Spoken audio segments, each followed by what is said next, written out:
مردوں کا داخلہ منع ہے۔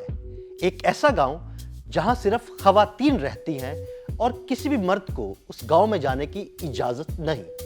یہ گاؤں کہاں واقع ہے اور وہاں پر کسی بھی مرد کو جانے کی اجازت کیوں نہیں؟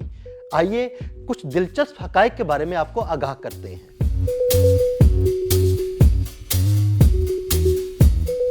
افریقی ملک کینیا میں واقع اوموجا ایک ایسا منفرد گاؤں ہے جو بظاہر عام دیہات جیسا لگتا ہے، مگر اوموجا میں مردوں کا داخلہ مکمل طور پر ممنوع ہے اور وہاں کی ہر سڑک اور گلی میں صرف خواتین ہی نظر آتی ہیں۔ جی ہاں، ایسا ہی ہے اور اس کے پیچھے چھپی ہے ایک حقیقی کہانی۔ دراصل 3.5 دہائیاں قبل اس گاؤں کی بنیاد رکھی گئی تھی تاکہ خواتین کو ایک محفوظ پناہ گاہ فراہم کی جا سکے، اور اس گاؤں میں رہنے والی خواتین زیادہ تر سامبورو برادری سے تعلق رکھتی ہیں۔ اس گاؤں کی تخلیق کا مقصد خواتین کو ایک محفوظ پناہ گاہ فراہم کرنا تھا جہاں وہ اپنے حق میں فیصلے کر سکیں اور گھریلو تشدد، کم عمری کی شادی اور دیگر زیادتیوں سے آزاد ہو سکیں۔ اوموجا کی رہائشی خواتین کے مطابق ماضی میں وہ اپنے شوہروں یا خاندان کے مرد ارکان کے ہاتھوں ظلم و زیادتی کا شکار رہ چکی ہیں، لیکن اوموجا میں آ کر وہ خود کو مکمل طور پر آزاد محسوس کرتی ہیں۔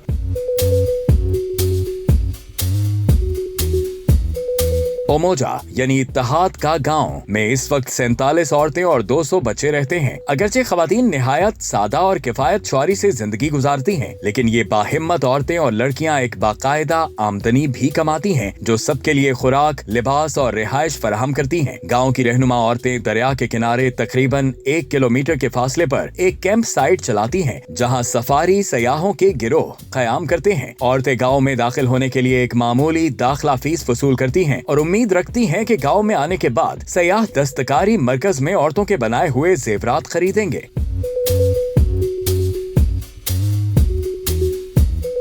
اوموجا کمیونٹی کی ایک منفرد خصوصیت یہ ہے کہ یہاں کی کچھ زیادہ تجربہ کار خواتین آس پاس کے سامبورو دیہات سے آنے والی عورتوں اور لڑکیوں کو کم عمری کی شادی سے متعلق آگاہی فراہم کرتی ہیں، اور اگر کوئی خاتون اپنی شادی ختم کر کے یہاں آ جائے تو پھر وہ دوبارہ شادی نہیں کرتی۔ اوموجا میں رہنے والی خواتین نے یہ فیصلہ کر لیا ہے کہ وہ ہر صورت اپنی خود مختاری اور بچوں کی حفاظت کو ترجیح دیں گی۔